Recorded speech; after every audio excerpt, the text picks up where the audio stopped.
¿Qué tal? Saludos. Continúo con la lectura del libro Marionética de Margaret Peters.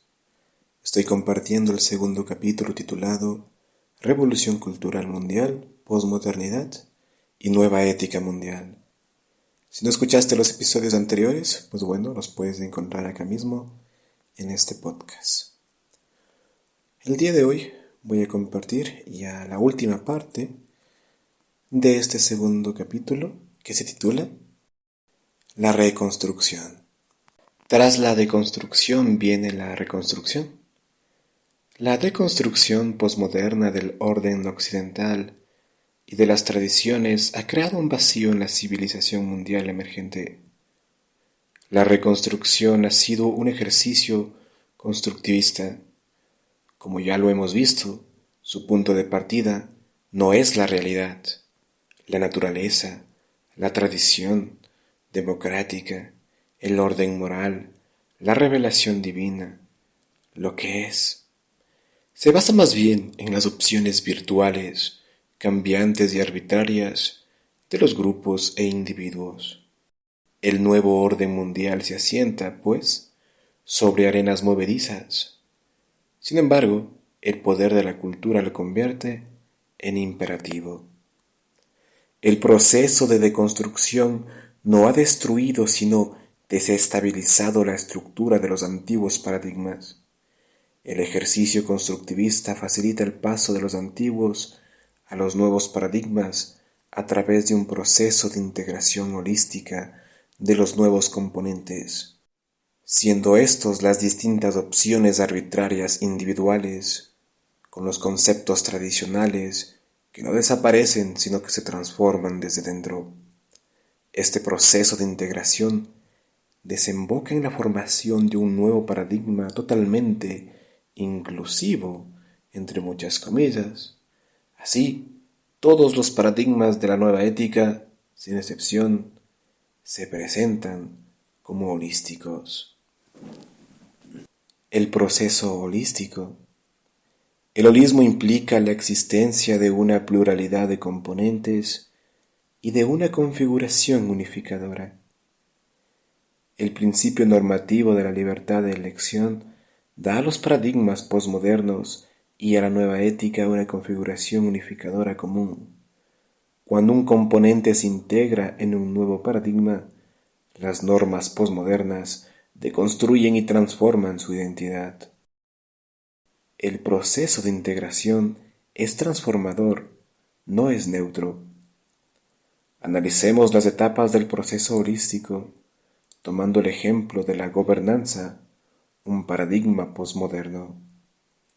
1. Punto de partida. El antiguo paradigma. El proceso constructivista toma como punto de partida un antiguo paradigma para construir el concepto de gobernanza, parte del concepto de gobierno.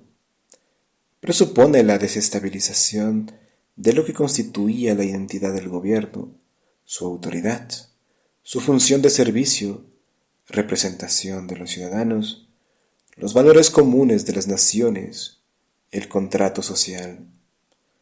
De manera general, el proceso holístico presenta toda forma de identidad, nacional, religiosa, cultural, política, sexual, genética, etc., como conflictiva, parcial, exclusiva, contraria a la lógica holística y que, por lo tanto, es necesario transformar.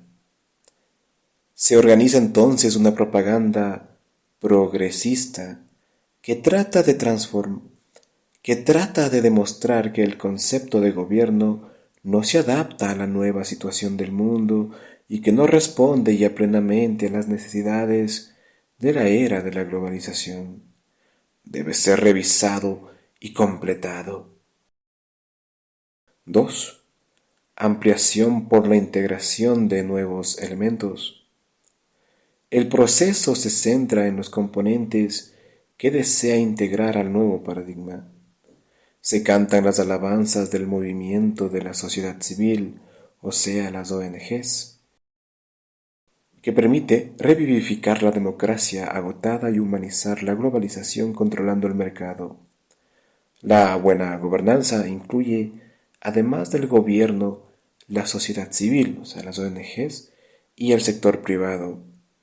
Se supone que contribuye a la evolución social y al progreso. No destruye el concepto de gobierno, sino que amplía y lo complementa para responder a las aspiraciones humanas actuales. 3.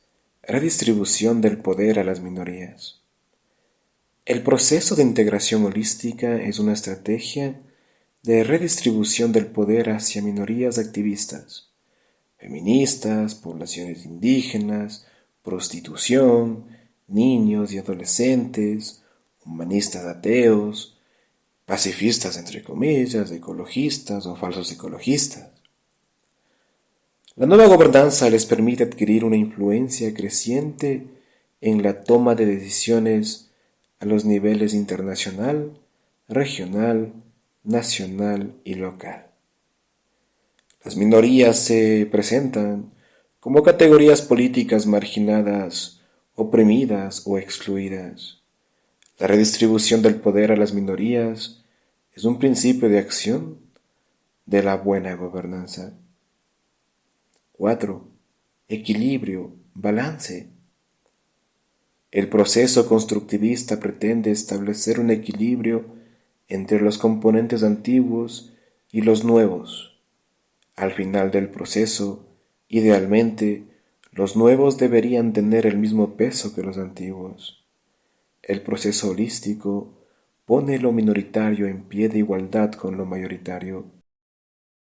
Para lograr esta igualdad, es necesario realizar ciertos reajustes. Por ejemplo, transferir la autoridad del gobierno a la sociedad civil, como habíamos visto en las ONGs. La aparente ausencia de jerarquía en el nuevo todo establece un sistema horizontal, una igualdad entre los componentes que fomenta el empobrecimiento de las culturas. 5. Integración transformadora. El holismo es sincrético. El integrar nuevos componentes con el concepto de partida tiene un efecto transformador. La transferencia de autoridad a la sociedad civil no deja intactos ni al gobierno ni a la empresa, los debilita. El debilitamiento del gobierno y la empresa forma parte de la estructura conceptual de la gobernanza. Así debilitados, internalizan y hacen suyos sin resistencia los valores de las ONG. Los tres componentes de la gobernanza, gobierno, sociedad civil y sector privado, quedan unidos por su adhesión a los, entre comillas, valores de grupos de presión minoritarios. El holismo es la estrategia que se utiliza para transferir los valores del componente minoritario ONG a los componentes gobierno-empresa. Estos pierden su identidad y la especificidad de su función. Los valores revolucionarios se convierten en los valores de todos. 6. Nuevo paradigma holístico. El proceso holístico alcanza su equilibrio, es decir, su plenitud, cuando la nueva ética ha transformado desde dentro los valores del antiguo paradigma. El gran todo en el que desemboca el proceso holístico podría ser en realidad un gran vacío, ya que los conceptos han sido transformados en procesos de cambio y ya no tienen contenido. Sin embargo, se afirma que el nuevo paradigma trasciende, dicen, al antiguo, que no solo es superior en valor a él, sino que además lo integra y transforma desde dentro con sus propios valores, convirtiéndose en vinculante. El análisis revela que los nuevos paradigmas no son holísticos como pretenden serlo, sino reduccionistas. En la práctica, reducen la religión a la espiritualidad al bienestar mental, la creatividad humana a la adquisición de técnicas, la salud a la salud reproductiva, o sea, aborto, la gobernanza al despotismo ilustrado de expertos o entre comillas de expertos, o la participación de ONGs, el desarrollo sostenible a la protección del medio ambiente, el ser humano en su rica complejidad a un individuo abstracto cuyas necesidades, derechos y valores los determinan unos cuantos expertos con un programa colectivista. Aquí unos puntos, ¿no? Antes de pasar a los ejemplos, se habla de que una minoría tiene el poder. Bueno, eso pasa también con el antiguo paradigma, ¿no? La cuestión es aquí, ¿qué tipo de minoría y qué promueve esa minoría, ¿no? Porque si esa minoría promoviera, por ejemplo, valores trascendentales verdaderos, o lo que también se puede conocer como los grandes relatos, por ejemplo, pero no es así, ¿no? Son valores o disvalores, ¿no?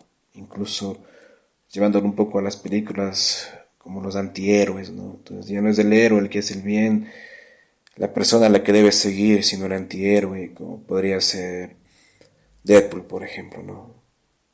Veámoslo, por ejemplo, en el tema de seguridad.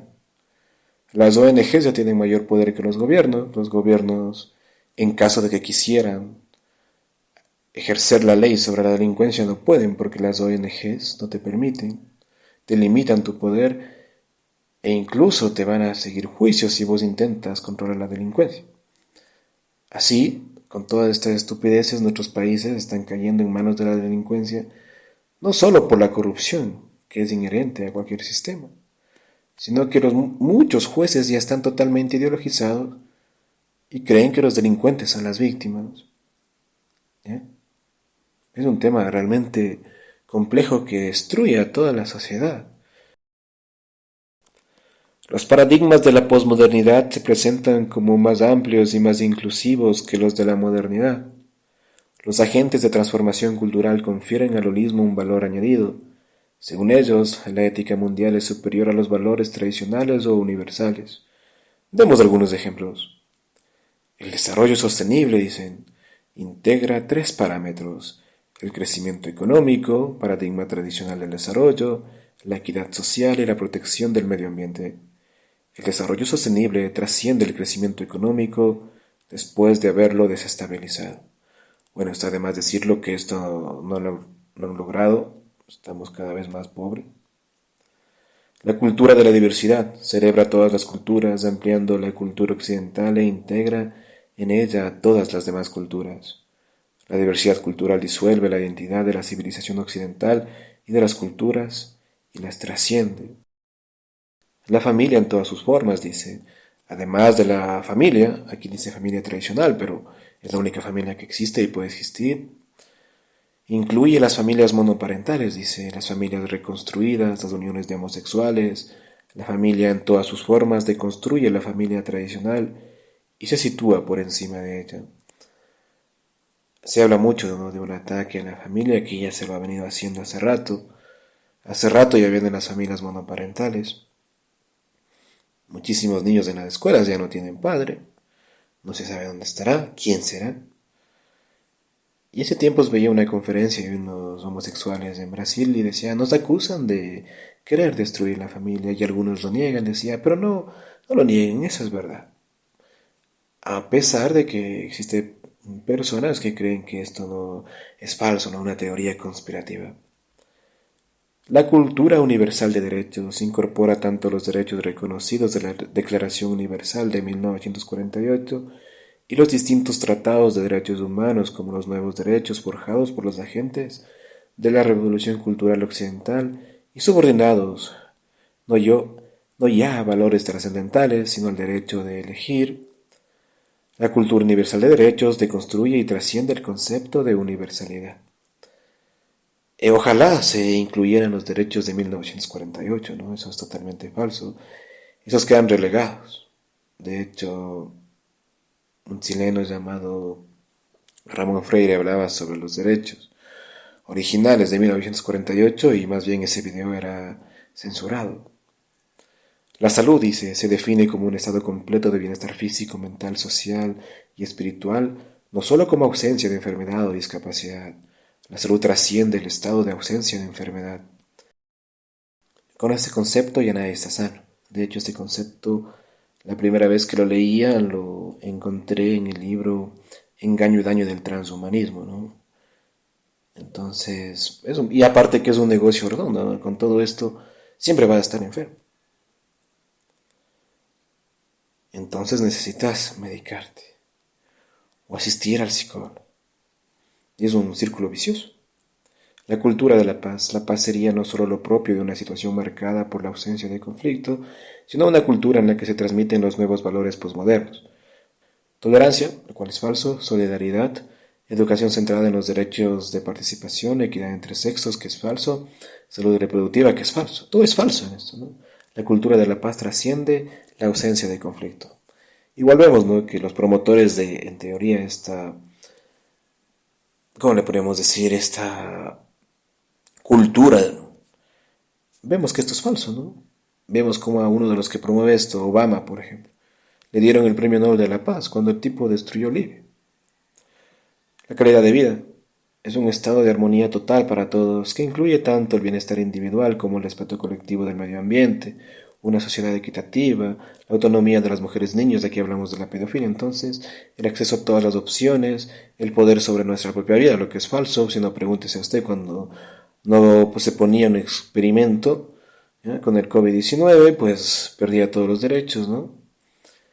La calidad de vida deconstruye y trasciende, dice, en el concepto tradicional de la felicidad individual, lo cual también es falso. La educación para todos incluye tanto la educación formal como la educación informal y no formal, que se dirigen todas a todos, a las niñas, a los niños, a los minusválidos, a los enfermos del SIDA, a las minorías indígenas y a las minorías. Además de la transmisión de conocimientos objetivos, se integra la preparación para la vida, la Skills Education. La educación para todos trasciende a la educación tradicional, que también es falso. De hecho, con esta nueva educación, la gente incluso ya saliendo después de 18 años de estudio, así es inútil, ¿no? Te ponen en un campo y no sabes hacer nada, no sabes cultivar tus propios alimentos, no sabes sobrevivir. Es más, hay un montón de carreras inútiles que no te sirven ni para trabajar. Y la gente se comienza a deprimir, ¿no? Así, ¿para qué estudié? ¿Cuál es mi futuro? O sea, que eso también de una estabilidad emocional también, ¿no? Como veíamos ese concepto de que tiene que estar completamente sano, igual es falso. La salud reproductiva amplía el concepto de planificación familiar, incluyendo en el enfoque de derechos, la educación sexual y la transformación de mentalidades, la salud materna e infantil, el acceso universal para todos, a la gama completa de métodos de control de natalidad y al aborto llamados sin riesgos, ahí donde sea legal. La salud reproductiva trasciende la planificación familiar. Preparación para la vida enseña a convivir, a protegerse de enfermedades, a negociar las relaciones sexuales, a construir la paz, a cambiar nuestros modos de vida para favorecer el desarrollo sostenible. El concepto de preparación para la vida trasciende la educación, dice. Bueno, ¿usted cree que esto que acá pretenden se cumplirá? ¿Mm? Yo le pregunto que salga a la calle y esto ya se está imponiendo desde hace rato, ¿no? En educación vemos que eso empezó, al menos acá en Ecuador, esto era de educación sexual, por ejemplo. Yo estaba entrando al colegio, sería más o menos por 99, 2000. Y la verdad es que no he conseguido nada, ¿no? De hecho, estos mismos sinvergüenzas que cambiaron la educación hablan, ¿no?, de que cada vez más niñas, dicen, salen embarazadas. ¿Y qué esperaban si lo sexualizaron desde niños? Y ahora cada vez más incluso, ¿no? Bueno, usted mismo analícelo. La ética de la ambivalencia. La revolución cultural ha construido una torre de Babel. La consecuencia semántica del enfoque holístico es la ambivalencia. Los nuevos paradigmas incluyen todas las posibles interpretaciones y pueden significar cualquiera de ellas según la óptica ideológica de quien los interprete. Liberal, socialista, demócrata cristiano, ecologista, hedonista, individualista, laicista, etc. Y según sus prioridades estratégicas. El lenguaje ambivalente posibilita un régimen en el que coexisten múltiples ideologías. En efecto, la posmodernidad tolera que las palabras se interpreten de maneras no solo diversas, sino a menudo también contradictorias. La negativa posmoderna a dar un contenido claro, único, exclusivo a las palabras desemboca en la incoherencia. Por eso un hombre puede ser una mujer y viceversa, ¿no? El desarrollo sostenible, por ejemplo, puede significar tanto protección del medio ambiente como desarrollo económico o equidad social, dependiendo de si la perspectiva es más o menos sensata, más o menos radical. Los antiguos paradigmas correspondían a realidades únicas e identificables. Por ejemplo, la palabra esposos, mientras que los paradigmas posmodernos son múltiples y rechazan la identificación, por ejemplo, pareja. Bueno, hay que un punto, ¿no? Por ejemplo, en 1984 la palabra padre ya había desaparecido. Y estos grupos feministas, LGBT, proponían en ese tiempo, por ejemplo, que desaparezca la palabra padre-madre, ¿no? Porque esto discrimina, dicen, y se lo ponga más bien progenitor. ¿Mm? A pesar de ser bastante ambiguos, los nuevos conceptos fueron concepto de un consenso mundial, entre comillas, ¿no? Porque, o sea, me vienen las ONGs, en el curso de los años 90. Yo no de ONGs porque ni siquiera son los representantes de los países, ¿no? Al final ellos solo aceptan lo que les dice. Este concepto confirió a la nueva ética posmoderna la, entre comillas, autoridad que necesitaban los agentes de transformación para aplicarla mundialmente. Sin embargo, tarde o temprano se verá que un consenso cuyo objeto es ambivalente es un falso consenso y no puede durar. Y ahora sí me voy a la última sección de este capítulo. ¿Una nueva forma de dictadura? Se pregunta. La ética de la ambivalencia está minada de contradicciones internas, con lo cual está destinada a deconstruirse a sí misma. La posmodernidad pretende habernos liberado de toda forma de autoridad, de todo dogma, de todo tabú, de toda limitación normativa. Exalta como ninguna cultura lo había hecho antes, la libertad individual absoluta, pero hace de este principio una norma, una ética mundial, un sistema exclusivo, una dictadura cultural. Estamos viviendo ya en un régimen de pensamiento único, o algunos prefieren llamarlo pensamiento hegemónico. De facto, los nuevos paradigmas posmodernos son ya mundialmente normativos. La ética posmoderna es inexorable, no solo para los gobiernos, sino horizontalmente para todos los actores de la sociedad, asociaciones, empresas, sistemas educativos y sanitarios, medios de comunicación, religiones. Se supone que todos los ciudadanos del mundo deben internalizarla, hacer la suya y aplicarla. Todos se consideran responsables de ella. La ética del desarrollo a elegir suprime todo posible germen de oposición a su interpretación radical de la libertad y neutraliza las influencias susceptibles de contradecir su dogma relativista. El relativismo no acepta ningún otro sistema, a menudo se convierte en preceptos y en leyes. Tanto es así que cabe preguntarse si el problema no es el absolutismo o el totalitarismo más que el relativismo.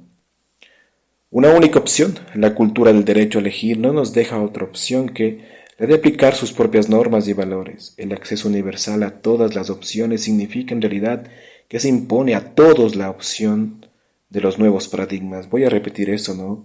Porque es falso, estos hablan de nada se debe imponer, pero aquí se imponen las cosas. ¿Te gusta o no? La política es así, el mundo es así. Lo que llama la atención de estas ideologías es que son súper mentirosas, ¿no? Porque justamente hablan de no de libre elección y al final hacen lo mismo que todos, imponer. El imperativo de la nueva ética, el pensamiento único, la opción de la negación, la opción de quien ha rechazado al Padre para optar por sí mismo. El radicalismo es exclusivo, no permite otra opción. Por lo tanto, el acceso universal a todas las opciones es un mito. Paradójicamente, el resultado de esta cultura universal de la libre elección podría ser la incapacidad de elegir. Tolerancia obligatoria. Se prohíbe prohibir o contradecir la nueva ética. La permisividad sexual es obligatoria, forma parte del contrato social. El nuevo consenso es un nuevo contrato social que comparte nuevas obligaciones y responsabilidades. Discriminación de la mayoría. El principio de no discriminación, inclusión de las minorías, se impone hasta el punto que, de facto, se excluye a la mayoría y ya no se la consulta para la toma de decisiones. Nos gobiernan unos, entre comillas, expertos que representan a minorías.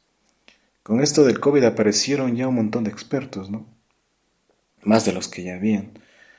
Y expertos, nada. De construcción sistemática, la posmodernidad rechaza todo sistema ideológico, todos los ismos del pasado, totalitarismo, racionalismo, moralismo, formalismo, nacionalismo, machismo, paternalismo, dogmatismo, doloricismo. dolorismo, autoritarismo, institucionalismo, intelectualismo, naturalismo, clericalismo, feminismo, sentimentalismo, individualismo, colectivismo, liberalismo, estructuralismo. Pero la posmodernidad convierte la deconstrucción en un sistema holístico. Holismo reduccionista. La ética que pretende ser holística es radicalmente reduccionista. Excluye de la sociedad civil a la familia, la religión, la empresa, la soberanía nacional. La sustituye por la familia en todas sus formas. La espiritualidad, las ONG, la gobernanza mundial. El rechazo del poder mediante la toma del poder. La posmodernidad reacciona contra toda imposición de poder, masculino, occidental, mayoritario, institucional, moral, jerárquico, religioso, oas, protestante, económico, etc. Pero en realidad crea una nueva forma de imposición por parte de las minorías, entre muchas comillas oprimidas, categoría que la incluye en primer lugar a las mujeres. La ética posmoderna considera que toda autoridad es arbitraria por principio. Percibe la imposición de un único punto de vista como una colonización de la que hay que liberar por la fuerza a quienes están sometidos a ella. El poder sustituye la verdad en una cultura en la que ésta ya no representa nada. El resultado son conflictos entre grupos, hombres-mujeres, norte-sur, heterosexual-homosexual, nacionales e inmigrantes. Cuando la justicia y la razón ya no son la norma, solo queda la fuerza como modo de resolver conflictos. Si no existen principios universales de derecho, la justicia se convierte en pragmática. De esta anarquía resulta una contradicción, ya que la solución no puede venir por el uso de la fuerza, puesto que ésta llevaría precisamente a las relaciones de dominación, sumisión y opresión que la civilización posmoderna no represiva desea abolir. Y bueno, ahí tienes cómo combates de la delincuencia. Neocolonialismo de los occidentales antioccidentales. Por último, la posmodernidad reacciona contra lo que denomina el imperialismo occidental, pero, repitámoslo, la posmodernidad misma es a la vez imperialista y occidental. Impone al resto del mundo lo peor que puede ofrecer Occidente, la deconstrucción de los valores tradicionales comunes a toda la humanidad, que la posmodernidad considera como intolerantes, sectarios y elitistas. Por ello, la posmodernidad es ella misma una forma de neocolonización occidental que supone una amenaza no solo para las culturas africanas, asiáticas y latinoamericanas, sino también para la fe que le transmitieron los misioneros de la primera colonización. Sus efectos devastadores se constatan en el terreno de la familia y las tradiciones. Sobre este tema habla Obianuju Ekeocha en su libro Objetivo África, ¿no? Que bueno, lo estaré compartiendo de igual manera, pues ahí le dejo el dato. Y bueno, con esto estoy llegando al final de este episodio, de este capítulo. En el próximo estaré compartiendo el capítulo 3, conceptos claves de la revolución sexual y feminista mundial. Si te gustó el episodio, compártelo, suscríbete, dale me gusta. De igual manera puedes apoyar al canal desde el enlace en la descripción. Sin nada más que decir, me despido. Hasta una próxima oportunidad. Gracias.